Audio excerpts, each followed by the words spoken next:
Who are our greatest presidents?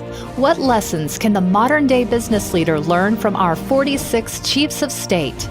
Find out in this podcast series with Tom Fox and Richard Lummis to delve into the great and not-so-great presidents to mine their successes and failures for today's business executive. Today, Richard Lummis and I continue our exploration of leadership lessons from George Washington. His career was lengthy and varied, so we've split it into 4 podcasts. The second will deal with his role as general of the armies during the American Revolution. So, Richard, I thought a lot about Boston, and it really surprised me when we took a deep dive into researching this. First thing that surprised me is I had thought Washington evolved his thinking on a professional army versus a militia, and that thinking was culminated at Valley Forge. That thinking, my thinking on that point was completely incorrect. He immediately recognized the need for a professional militia. And there was a quote in there from Washington that really struck me when describing whether the militia army of revolutionary Americans could defeat the greatest army in the world. He said, quote, "to expect what never did and perhaps will never happen." So Washington immediately recognized and set out to professionalize the Continental Army. So that was sort of the first thing. The second thing, though, this was completely new to me, and we touched on this or just hinted at it at our prior podcast on Washington's early years, and that was that his brother had died of tuberculosis. But it came when he and his brother or half-brother had traveled to Barbados to try to seek a cure or at least get him some better weather to live in. That trip to Barbados, during that trip, Washington was exposed to, but did not contract, smallpox. In that event, he came to learn that inoculation could help prevent smallpox. That had significant consequences around Boston because up to 20% of the Continental Army was exposed to or had smallpox. And he led an inoculation of troops, which stopped the smallpox outbreak. The British troops coming from Europe had been exposed to smallpox and simply did not fall in anything close to those numbers from the epidemic that was raging in New England at the time.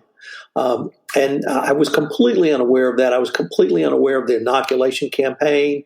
And frankly, that may have actually saved the Continental Army and the Revolution as much as anything. And that was all while they were encamped around Boston, trying to maneuver Howe into, of course, the decisive battle.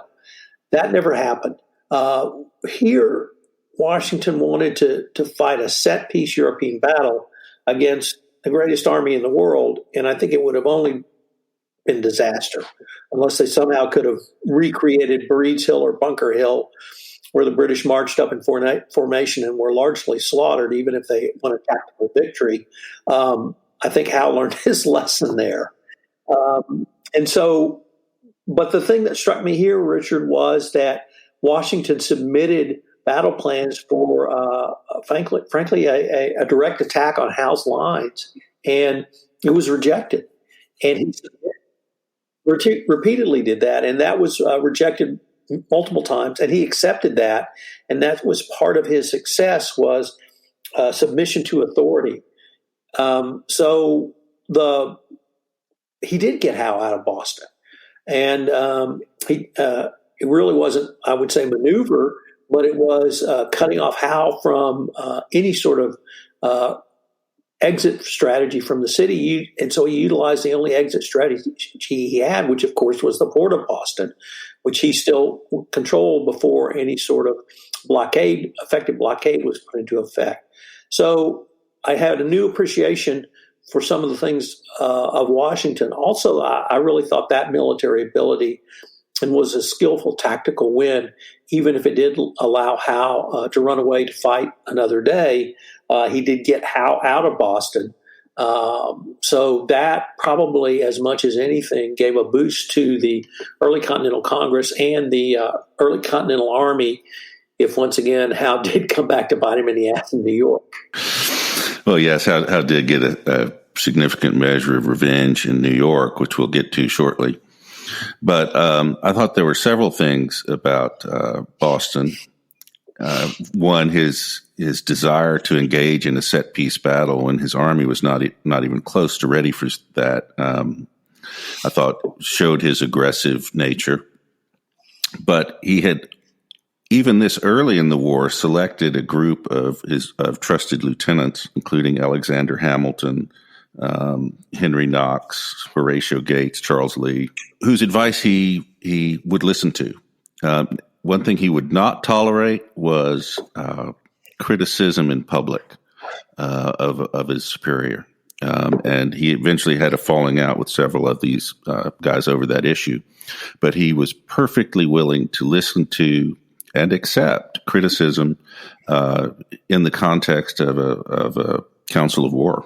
Follow up on that point, Richard, because it really struck me that Washington would utilize talent wherever he found it. And you mentioned a couple of the generals who stayed with him throughout the war. Nathaniel Greene, rather, actually rose up through the ranks to become a general. And Washington recognized his talent almost immediately and put him in charge, made him a trusted lieutenant. But the other one I obviously knew about him, but I didn't know his background, and that was Henry Knox. Henry Knox was, I thought, a great engineer and had been an engineer in the colonies before the war because he did engineering feats during the Revolutionary War. He was later the first Secretary of War. But Henry Knox was not an engineer. He was a bookseller. And he was obviously a quick read. And as I recall, Richard, you're an engineer. So, perhaps you were a bookseller too at one point. Oh, no, I just buy them. Yeah, I was really struck. You also mentioned General Gates. He did have a falling out, obviously, with Charles Lee. Charles Lee had a very different falling out for other reasons in New Jersey. But the talent finding part of Washington and willing to take men of different ranks. And in fact, Nathaniel Greene was actually a Quaker. Now he had to leave the church because he believed in the Revolution, but that's not the kind of place you typically would find a subordinate general. And Greene had great victories in the South later in the war, which led to Washington being able to exploit those situations around in later on in Virginia and Yorktown. So the talent finding aspect of Washington, the submission to civilian control is something that we see again and again throughout his career, but he really established that here as well. Yeah, I agree. Now, of course, we've got a lot to cover here, so I think up next is what happened in New York City, which basically Washington tried to hold despite having over 800 miles of waterfront and an enemy who was in absolute control of the sea. So what do you think about his performance in New York? I thought his performance as a general in New York left a lot to be desired. Nevertheless, he executed a fighting retreat, which saved the Continental Army. So avoiding encirclement because Howe had landed troops in Manhattan and had inflicted high casualties. So his retreat out of, I think we would call it the Battle of Long Island. I always called it the Battle of New York, was probably his finest moment. But let us make clear that it was Washington who put himself in that position by allowing Howe to flank his army and get around him so that he was in the position of being encircled. Yes, and then he was forced to watch the destruction of the final fort and the capture of all its troops by telescope across the Hudson, which I think was probably fairly humiliating. Rick Atkinson has started a new trilogy about the Revolution, and it's his opinion that Washington was utterly outgeneraled in this campaign. Among other disastrous results, the Continental Army at that point was reduced to about 3,000 men.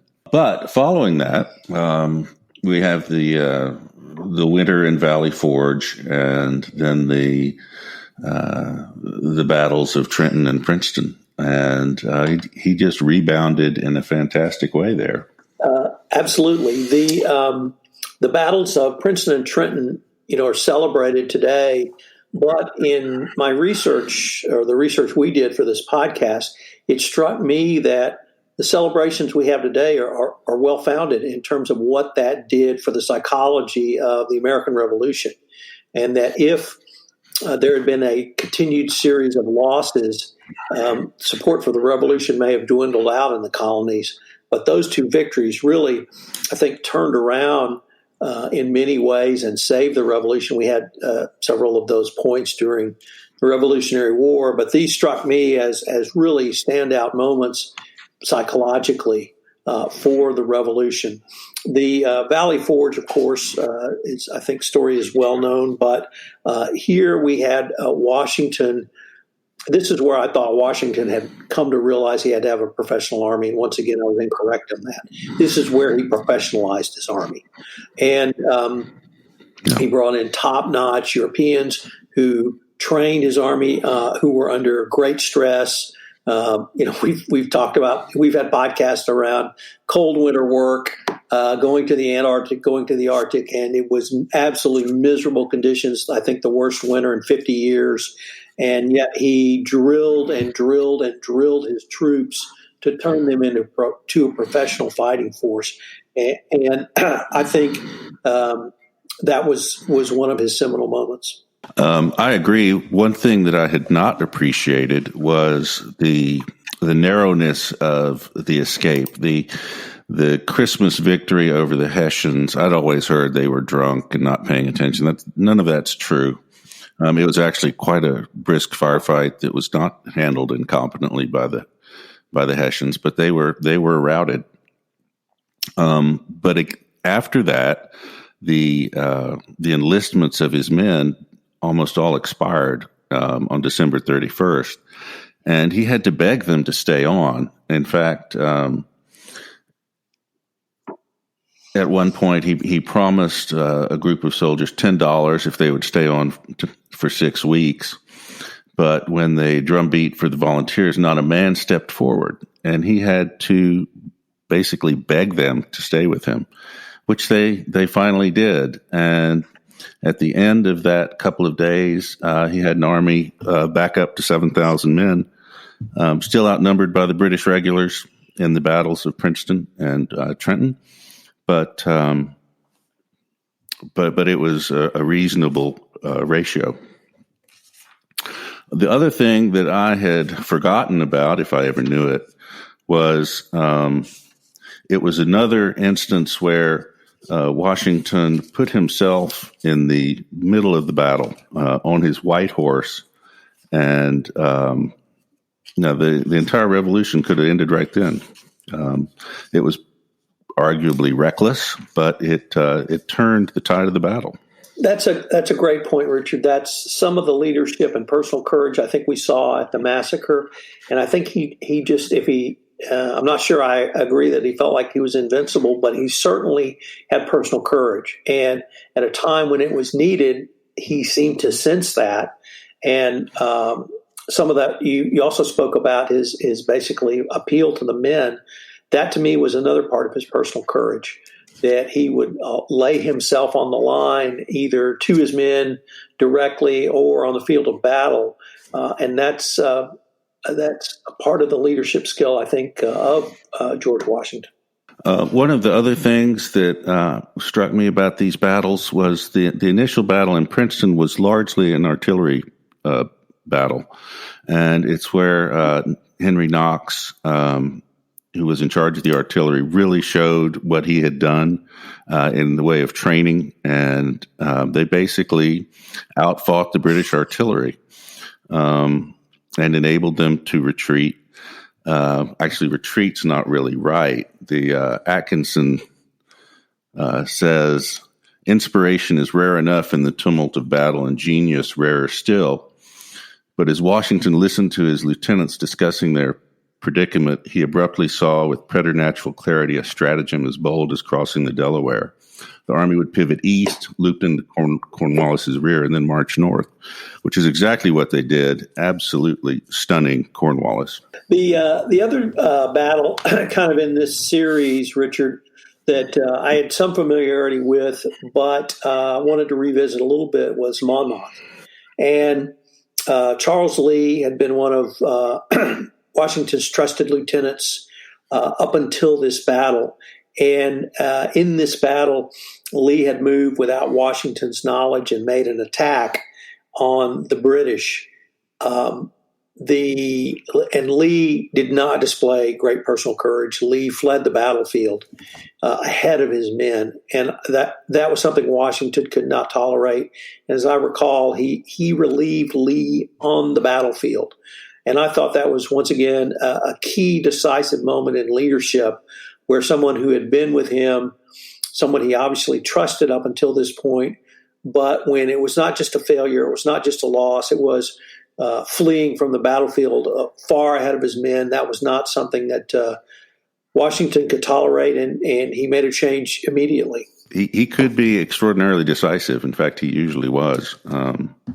And you're right that lack of courage was not a quality he could tolerate in one of his subordinates. The final campaign of the war was Yorktown, which I guess in school is just treated as an afterthought. Oh, yeah, the British surrendered. It was actually a fairly complicated situation.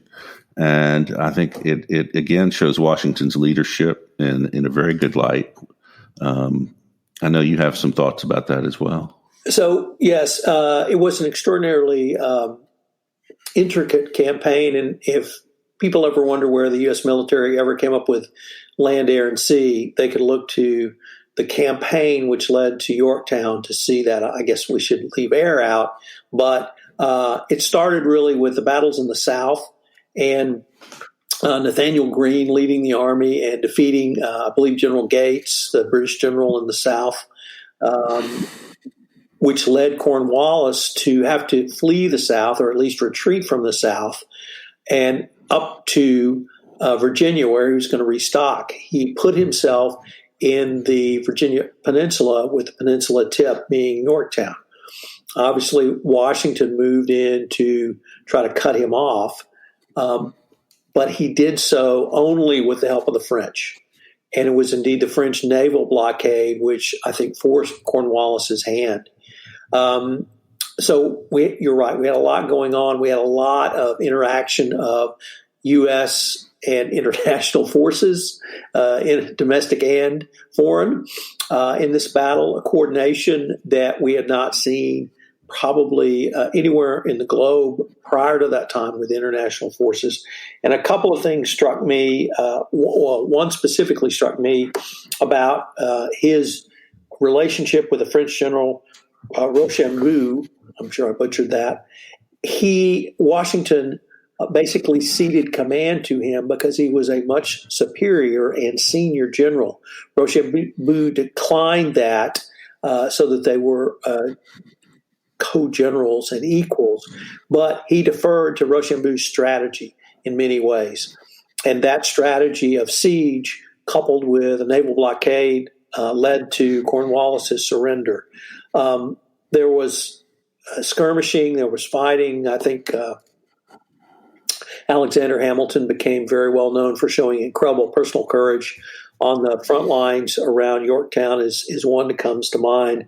But this was an engineering win as much as any other type. Henry Knox, of course, as you mentioned, had the artillery, and they just moved the lines in slowly but steadily. Nothing flashy, just great, solid generalship. And that's a part of being a general, being able to adapt to your tactics. But I was particularly struck with the Rochambeau relationship and how Washington relied on him so much because of his superior experience with siege warfare. Yes, I thought that was interesting too, and I had not been aware of it. I knew there was some tension there in that they were co-equals, but when you compare it to the relationship between Clinton and Cornwallis on the British side, you see the difference between a functional relationship and an utterly dysfunctional one. They were greatly aided by the British leadership in this one. There was one other story that came out of this battle I frankly was not aware of, and I'd like to spend a little bit of time on it, Richard. There was some tit-for-tat executions of spies or other nefarious characters who may or may not have been clothed in appropriate uniforms. And one of the British persons who was slated for death was a guy named Charles Asgill. And Washington, this was after an American had been executed for crossing the British lines. And Asgill Washington commuted his death sentence and indeed returned him to the British lines. And this action stopped the sort of tit-for-tat executions that were going on, which could have clearly escalated to something very, very different, and allowed probably a large number of men to walk away with their lives. And I was not aware of that story, and that one struck me as a great moment in leadership as well. No, I was totally unaware of that. I was aware of the fact that the war frequently got extraordinarily personal and vindictive, especially between the revolutionaries and the loyalists. But that was a story I was not familiar with. Richard, I guess if I wanted to maybe see if we could take a few minutes to kind of sum up what we saw from Washington as a leader during his generalship of the armies. And I guess there were 3 points that I really wanted to make. One of the authors we researched called this visionary leadership. I'm not sure it was visionary, but it was, I think, critical to what Washington brought in terms of leadership and his success as the general of the armies. And that was, number one, the goal was to win the war, and to win the war no matter how long it took. And he had the luxury of doing that because he had a Congress behind him that he ceded control to, who funded him more or less with supplies. But it was a war to win independence. And the war was for independence. It was not to come up with some other relationship with the British government. It really was for independence. And finally, it was to establish a republican form of government. And Washington seemed to have these 3 guiding principles. May not have thought about them every day, but at the end of the day, they led him right up to success in the war. It is interesting when you take sort of a 40,000-foot view of his role in the war. You do see some interesting things about leadership. One was his ability to balance strategy and tactics, which is always difficult. One of his famous quotes about it was, "A people unused to restraint must be led; they will not be drove." And he really lived that. He led his men. He lived with them in Valley Forge instead of going to Philadelphia for the winter. He had a great deal of charisma. His personal bearing struck nearly everyone who met him, and that got me thinking about the importance of image. Which we don't often talk about as a leadership quality because it's usually viewed negatively. But in this case, he just projected courage, solidity, republican virtue in the Roman sense, and absolute incorruptibility was another one of his characteristics that everyone remarked on. And I think that gave him a great deal of influence with people. Well, it was a fascinating exploration of Washington as a general of the Army, Richard. I recommend the Atkinson books if you need a doorstop. They're very handy. His series on World War II, especially the North African campaigns, I thought was really interesting. But this new one out, The British Are Coming, goes into a lot of detail about the early war campaigns, and I think it's very good. For now, there's Richard Lummis and Tom Fox. This is Tom Fox again. Thank you for listening to this episode of Presidential Leadership. If you enjoyed this podcast, I hope that you will write us a review on iTunes, as it would help get the word out about this new podcast series focusing on leadership lessons from American presidents for the business professional today. This podcast is a special production of the Compliance Podcast Network.